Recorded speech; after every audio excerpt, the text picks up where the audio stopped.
took place.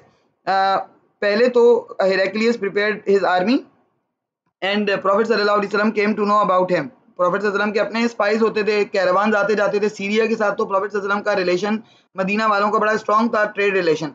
तो Prophet sallallahu alaihi wasallam came to know the Arab man brought news to Medina. अब यहाँ पर तो random अरब man लिखा हुआ है, लेकिन ये है कि कुछ खास अरब के लोग थे जो वहाँ से ट्रेवल करके आ रहे थे सीरिया से, और पूरे सीरिया में ये फेमस हुआ था कि Heraclius is preparing an army and now he is going to march towards Medina. वो मदीना पे चढ़ाई करने के लिए जा रहा है. बिग एंड पावरफुल आर्मी, पहले से कहीं बड़ी आर्मी होगी. पहले जब मुसलमान 3000 थे, वो तो तब भी 2 लाख थे. तो इस बार कितनी बड़ी आर्मी लेकर आ रहे होंगे कुछ नहीं पता था. इस पर अब ये जो तबूक था, प्रॉफिट सल्लल्लाहु अलैहि वसल्लम made a decision to go for the war, जबकि ये वॉर का डिसीजन बहुत ज़्यादा मुश्किल डिसीजन था. तबूक वाज द जिहाद, बट दैट वाज 3 ways जिहाद. हमने जिहाद को पूरा पढ़ा है, सब ने, जितने लोग यहाँ बैठे हुए हैं सब ने जिहाद को मेरे साथ पढ़ा है, और सिवाय वर्कशॉप वालों के बाकी सब ने जिहाद को मेरे साथ पढ़ा है. हमने जिहाद की काइंड्स पढ़ी थी, जिहाद बिल नफ्स, जिहाद बिल माल एंड जिहाद बिल सैफ. ये 3 बड़ी काइंड्स हैं जिहाद की, और तबूक जो था वो जिहाद बिल नफ्स भी था, जिहाद बिल माल भी था, और जिहाद बिल सैफ भी था. जिहाद बिल नफ्स मतलब अपने आप से लड़कर जाना बहुत मुश्किल काम था. That was the time when the fruits were ripen on the trees. दरख्तों के ऊपर फल पक चुके थे, खजूरें, और मुसलमान ऑलरेडी फेमन और वो गुजार कर आए थे, ड्राउट, कहत साली गुजार कर आए थे पूरे 1 साल से, एंड बारिश नहीं हुई थी, जिसकी वजह से पिछले साल कोई खजूरें नहीं आई थी. अब इस साल अच्छा दरख्त पे फ्रूट आया था, फ्रूट तैयार था, पक चुका था, उसको सिर्फ तोड़ना था. लेकिन Muslims were unable to do that, क्योंकि they had to move towards Tabuk, और फिर पीछे पका हुआ फल तो नीचे गिरता और वो ज़ाया होता. तो ये बड़ा मुश्किल, इसी तरह से, इसी वजह से ये जिहाद बिल माल भी हुआ. दूसरा, प्रॉफिट सल्लल्लाहु अलैहि वसल्लम हुनैन के सारे स्पॉइल्स ऑफ वॉर मक्का में ही डिस्ट्रीब्यूट करके आ गए थे, और यहाँ अब मुसलमानों को शदीद ज़रूरत थी वेपन्स की, इक्विपमेंट्स की. क्या करें, कहाँ से लाएं? प्रॉफिट सल्लल्लाहु अलैहि वसल्लम मेड एन अनाउंसमेंट फॉर जिहाद बिल माल. उन्होंने कहा कि जो जितना डोनेट करेगा, जो जितना डोनेट कर सके फॉर द सेक ऑफ अल्लाह करे. तीसरी चीज़ ये थी कि अल्लाह ताला ने सूरह तौबा के अंदर क्लियर कमांड्स दे दी थी कि whoever will not be participating in Tabuk he would be declared as मुनाफिक. जो नहीं लेगा तबूक एक्सपीडिशन में पार्ट, वो मुनाफिक डिक्लेयर हो जाएगा. अब मुसलमान बहुत अपसेट थे कि यार नहीं पार्टिसिपेट करते हैं तो मुनाफिक हो जाएंगे, पार्टिसिपेट कर रहे हैं तो सिचुएशन सारी हमारे अगेंस्ट है, कैसे करेंगे? पहले तो प्रॉफिट सल्लल्लाहु अलैहि वसल्लम ने डोनेशंस जमा की. डोनेशंस के अंदर आपको पता है कि हज़रत अबू बकर, हज़रत उमर का मेन रोल है. हज़रत उमर ने सोचा कि इस बार मैं अपने घर का आधा सामान ले जाता हूँ और इस बार अबू बकर को हरा देता हूँ. लेकिन जब वो अपने घर का आधा सामान लेकर वहाँ गए तो देखा Abu Bakr was already there, and prophet सल्लल्लाहु अलैहि वसल्लम was asking him, O Abu Bakr, did you leave anything behind for your family? हाँ, गुडनेस में राइवरली थी, गुडनेस में. मतलब लोग कहते हैं कि अबू बकर और उमर ने ये किया वो किया. लोगों को लगता है कि हज़रत अबू बकर और उमर की शायद बहुत दोस्ती थी, लेकिन राइवरली भी थी उनकी आपस में. तो उनके बहुत सारे इख्तिलाफात भी होते थे, जैसे खालिद बिन वलीद को लेकर भी बहुत इख्तिलाफ हुआ था उनका. मैंने बताया था आप लोगों को कि हज़रत अबू बकर ने नहीं खालिद बिन वलीद को हटाया डेजिग्नेशन से, हज़रत उमर के कहने पर भी नहीं हटाया. तो इनके दरमियान चीज़ें चलती रहती थी, लेकिन हज़रत अबू बकर को खलीफा बनाने वाले हज़रत उमर थे. तो ये चीज़ें मैटर नहीं करती हैं, मतलब वो पर्सनल ग्रजेस तक बात नहीं आती थी, वो वहीं पर सॉर्ट आउट हो जाती थी. कंपेनियंस थे ऑफ कोर्स प्रॉफिट सल्लल्लाहु अलैहि वसल्लम के, और इख्तिलाफ किस में नहीं होता, हो जाता है किसी के दरमियान भी, ह्यूमंस हैं, प्रॉफिट सल्लल्लाहु अलैहि वसल्लम के अलावा तो कोई भी परफेक्ट नहीं है. तो खैर अबू बकर पहले से मौजूद थे, एंड प्रॉफिट सल्लल्लाहु अलैहि वसल्लम was asking him, O Abu Bakr, did you leave anything for your family? Abu Bakr said that Allah and his messenger are enough for them. Umar ने कहा कि none of us can reach to Abu Bakr, हम में से कोई अबू बकर को नहीं पहुंच सकता. और फिर उन्होंने अपने घर का आधा सामान प्रॉफिट सल्लल्लाहु अलैहि वसल्लम को दिया. हज़रत उस्मान ने अपना 1/3 जो है वो माल का हिस्सा प्रॉफिट सल्लल्लाहु अलैहि वसल्लम को दिया, जबकि देखो हज़रत उस्मान का अबू बकर और उमर दोनों को मिलाकर भी ज़्यादा होगा, लेकिन बहरहाल उनके पास जितना था उन्होंने उतना दिया. अबू बकर के पास ने तो सारा दे दिया ना, इसीलिए उनकी पायसनेस को ज़्यादा इसके अंदर हाईलाइट किया जाता है.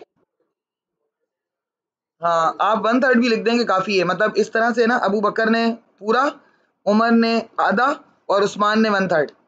इस तरह से आपको याद रहेगा, ये याद रखने की ट्रिक है. बाकी अगर आप नंबर्स के साथ याद करना शुरू करेंगे, हॉर्सेज और कैमल्स, तो वो आपको बहुत मुश्किल होगी.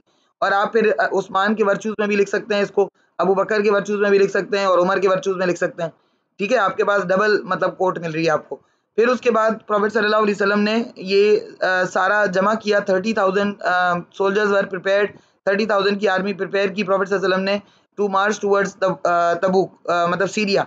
अब प्रॉब्लम ये था कि सीरिया वाज वेरी फार, इतना दूर था, इंटेंस हीट, गर्मी का शदीद मौसम था, एंड मुनाफिकीन हु वर ऑलरेडी मुनाफिकीन, एक तो वो होंगे जो डिक्लेयर हो जाएंगे मुनाफिकीन बाद में, लेकिन एक वो मुनाफिकीन थे जो कि ऑलरेडी मुनाफिक थे, and they were spreading this news around, के एक दूसरे को कन्विंस कर रहे थे, और ट्रू मुस्लिम्स को भी कन्विंस कर रहे थे कि क्या हो गया, इतने सारे लोग हैं, तुम नहीं भी जाओगे तो क्या हो जाएगा, मत जाओ, गर्मी इतनी है, dates are prepared on the trees, हमने डेट्स तोड़नी है, फेमिन है, ड्राउट है, हमें इस चीज़ को सॉर्ट आउट करना है, छोड़ो क्या करना है, इतने सारे मुसलमान तो हैं, प्रॉफिट सल्लल्लाहु अलैहि वसल्लम को कौन सा पता चलेगा।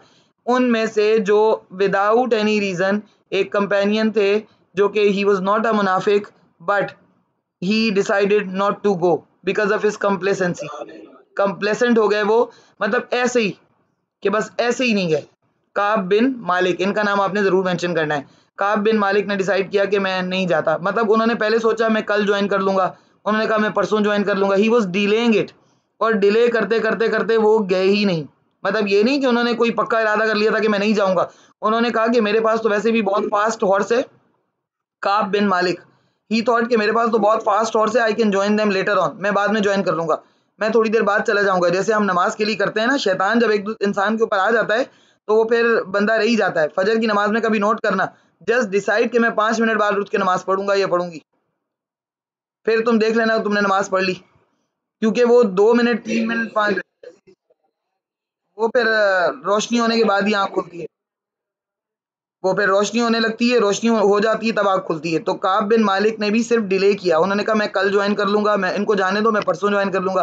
अब प्रॉफिट सल्लल्लाहु अलैहि वसल्लम जब आर्मी लेकर निकले, ऑन द वे प्रॉफिट सल्लल्लाहु अलैहि वसल्लम, काब बिन मालिक को लगा कि मुझे प्रॉफिट सल्लल्लाहु अलैहि वसल्लम नोटिस भी नहीं करेंगे, इतने 30,000 लोगों में मैं कहाँ नजर आ रहा हूँ। प्रॉफिट सल्लल्लाहु अलैहि वसल्लम ने पूछा where is Kab, I can't see him. उस पर कंपेनियंस हमारी तरह होते तो क्या कहते, वो तो वहीं पे रुक गए थे, वो तो आए नहीं, वो तो यूं थे, वो तो यूं थे। उन्होंने कहा कि Allah and his messenger knows better, अल्लाह और उसके नबी को पता होगा, हमें नहीं पता, जबकि पता था सबको, बट वो एक दूसरे की शिकायतें नहीं करते थे। उन्होंने कुछ भी नहीं कहा। प्रॉफिट सल्लल्लाहु अलैहि वसल्लम मार्च, प्रॉफिट सल्लल्लाहु अलैहि वसल्लम चले गए तबूक की तरफ। द मुस्लिम्स, ये सारा यहाँ पर लिखा हुआ है, had donated and all this. और फिर उसके बाद जब वहाँ पर पहुँचे प्रॉफिट सल्लल्लाहु अलैहि वसल्लम तबूक में, तो वहाँ पर तो कोई आर्मी ही नहीं थी। सुबह उन्होंने जब अपने फोर्ट्स को खोला, तो तबूक वो जगह थी जहाँ पर जाकर प्रॉफिट सल्लल्लाहु अलैहि वसल्लम ने स्टे किया। वो उन्होंने जब अपने फोर्ट्स खोले तो ऐसा लग रहा था कि जैसे वो तो normal day to day life जी रहे हैं, कोई उनके अंदर एक्टिविटी नहीं, न्यू कोई एक्टिविटी या कोई ऐसी प्रैक्टिसेस नज़र नहीं आ रही थी जिससे लगता कि वो जंग करना चाहते हैं। और प्रॉफिट सल्लल्लाहु अलैहि वसल्लम तो किसी पे अटैक लॉन्च नहीं करते ना, वो तो गए थे अपने आप को डिफेंड करने के लिए। 20 डेज तक प्रॉफिट सल्लल्लाहु अलैहि वसल्लम वहाँ पर रुके रहे, जो उनका हमेशा का नंबर था 20 डेज का, वहाँ पर रुके रहे। Multiple tribes in between came, they accepted Islam, और प्रॉफिट सल्लल्लाहु अलैहि वसल्लम के साथ वो शामिल होते रहे। और फिर इसीलिए तो conquest of sorry farewell sermon के टाइम पर 1 लाख लोग बन गए थे, क्योंकि multiple tribes came and they accepted Islam, far and wide people came and accepted Islam, जिसका जिक्र सूरत नसर में बनु सकीफ वो तो वापस आगे किया था, वहाँ तबूक पे बैठे बैठे भी बहुत सारे लोगों ने किया था। तो जिसका जिक्र अल्लाह ताला ने कुरान में सूरत नसर में किया है, इज़ा जा नसरुल्लाहि वल फथ, when अल्लाह's help and Allah's victory will come, you will see the people entering into the fold of Islam group by group, यानी पहले एक एक दो दो लोग इस्लाम के अंदर एंटर हो रहे थे। ये सूरह नसर लास्ट कंप्लीट सूरत थी विच वाज रिवील्ड, ये आखिरी सूरत थी, पूरी सूरत जो कि रिवील हुई थी, मतलब इसके बाद पूरी सूरत कोई नहीं रिवील हुई। हाँ ना, रेफरेंस में लिखना है, इसीलिए तो बता रही हूँ। सूरत नसर वाज द लास्ट। हाँ क्या, वो मैंने उस वक्त तुम लोगों को बताया था, वो तो लंबी क्लास थी इसलिए बता दिया था। अब मैं तो ज़रा तेज़ आगे बढ़ी हूँ। वैसे वो इतना इंपॉर्टेंट नहीं है, लेकिन जिसको याद है वो लिख सकता है, ज़रूर लिखे। क्या अबू ज़र गफ़ारी पीछे रह गए थे? वो पीछे रह गए थे। मैमुना की बच्ची, तुम भूल गई हो? अबू ज़र गफ़ारी पीछे रह गए थे। नहीं नहीं नहीं नहीं, 10 मार्क में नहीं आता तबूक एक्सपीडिशन। अबू ज़र ग़िफ़ारी पीछे रह गए थे, और वो उनका घोड़ा चलने से इनकार, गर्मी बहुत थी, घोड़े बिदक जाते थे, उनका घोड़े ने रिफ्यूज़ कर दिया चलने से। अबू ज़र ग़िफ़ारी ने क्या, उनके पास सामान था, ज़ाहिर सी बात है वो प्रोविज़न्स भी साथ लेके चल रहे थे, उन्होंने सामान अपने कंधे पे उठाया और वॉक करना शुरू कर दिया, काफ़िला आगे निकल गया। तो प्रॉफिट सल्लल्लाहु अलैहि वसल्लम ने देखा कि अबू ज़र नहीं है, उन्होंने कहा अबू ज़र तो मुनाफिक भी नहीं है, व्हाई अबू ज़र इज़ नॉट हियर। तो देखा दूर से एक आदमी चलता हुआ आ रहा है और मट्टी मट्टी हुआ हुआ। प्रॉफेट सल्लल्लाहु अलैहि वसल्लम ने कहा कि ये आ गया मेरा Abu Zar, and the way he is coming alone in a same way he will die in the desert. जिस तरह ये आ रहे हैं अकेले ना मट्टी मट्टी हुए हुए, इसी तरह मट्टी मट्टी होकर डेजर्ट में ही इनकी डेथ होगी। और ऐसा ही हुआ था, मैंने आपको बताया था हज़रत उस्मान की खिलाफत में हज़रत उस्मान से मिलने के लिए आए थे वहाँ सीरिया से ऑल द वे। हज़रत अमीर मुआविया ने उनको वहाँ से भिजवा दिया था कि यहाँ मत रहें, क्योंकि वहाँ वो सबको क्रिटिसाइज करते थे कि why we are eating and drinking in the gold and silver, हम क्यों रोमन्स की तरह लाइफ गुजार रहे हैं। तो हज़रत अमीर मुआविया ने उनको वहाँ से भेज दिया था मदीना, और वो आए थे शिकायत करने हज़रत उस्मान से कि वहाँ सीरिया में ये सब हो रहा है। तो हज़रत उस्मान से मिलने ही नहीं दिया मरवान बिन हकम ने। तो वो इतने डिसअपॉइंटेड हो गए कि ही लेफ्ट और एवरीथिंग बिहाइंड, और वो एक डेजर्ट में चले गए और वहाँ अकेले में उनकी डेथ हुई। 2 दिन तक तो किसी को पता ही नहीं चला कि उनकी डेथ हो गई, वो और उनकी वाइफ दोनों। हाँ, उनकी वाइफ भी थी दोनों।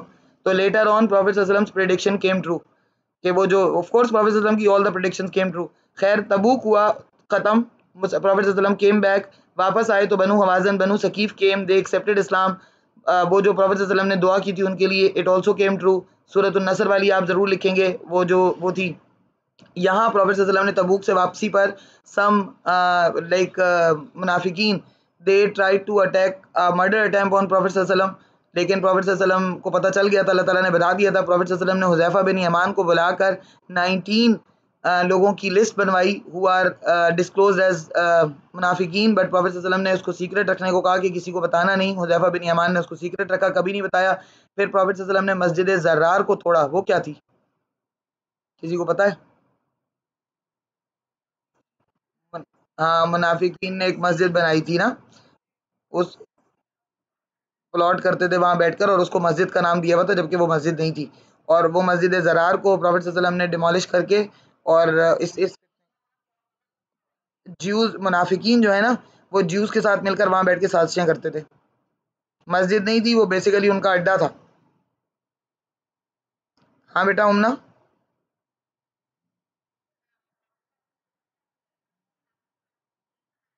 On the way back from Tabuk, रास्ते में जब वापस आ रहे थे तो हुज़ैफा बिन यमान प्रॉफेट सल्लल्लाहु अलैहि वसल्लम के साथ साथ रहा करते थे, एक मुआज़ बिन जबल और एक हुज़ैफा बिन यमान। तो हुज़ैफा बिन यमान को प्रॉफेट सल्लल्लाहु अलैहि वसल्लम ने कहा कि जो जिन जिन नामों को मैं बता रहा हूँ ना, लेकिन उसमें उनका नाम नहीं था काब बिन मालिक का, क्योंकि वो मुनाफिक थे ही नहीं, जबकि उन्होंने पार्टिसिपेट नहीं किया। वापस आए तो काब बिन मालिक ऐसे हो गए जैसे कुछ हुआ ही नहीं है। प्रॉफेट सल्लल्लाहु अलैहि वसल्लम ने उन्होंने प्रॉफेट सल्लल्लाहु अलैहि वसल्लम की तरफ देखा तो प्रॉफेट सल्लल्लाहु अलैहि वसल्लम हमेशा क्या करते थे, स्माइल के साथ रिटर्न करते थे ना आपके लुक को और कॉन्टेक्ट को। तो प्रॉफेट सल्लल्लाहु अलैहि वसल्लम ने अपना चेहरा फेर लिया। ये टाइम था काब बिन मालिक के लिए क्रूशल।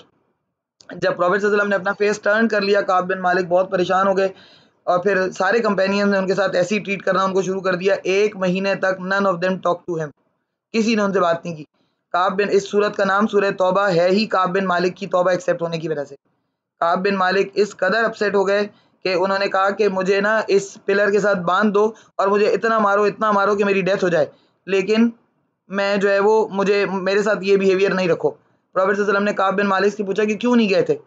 उन्होंने कहा, उन्होंने भी झूठ नहीं बोला, उन्होंने कहा मैसेंजर ऑफ अल्लाह मुझे पता नहीं मैं क्यों नहीं गया, मतलब मुझे समझ ही अभी तक नहीं पता, कोई रीज़न ही नहीं है मेरे ना जाने का।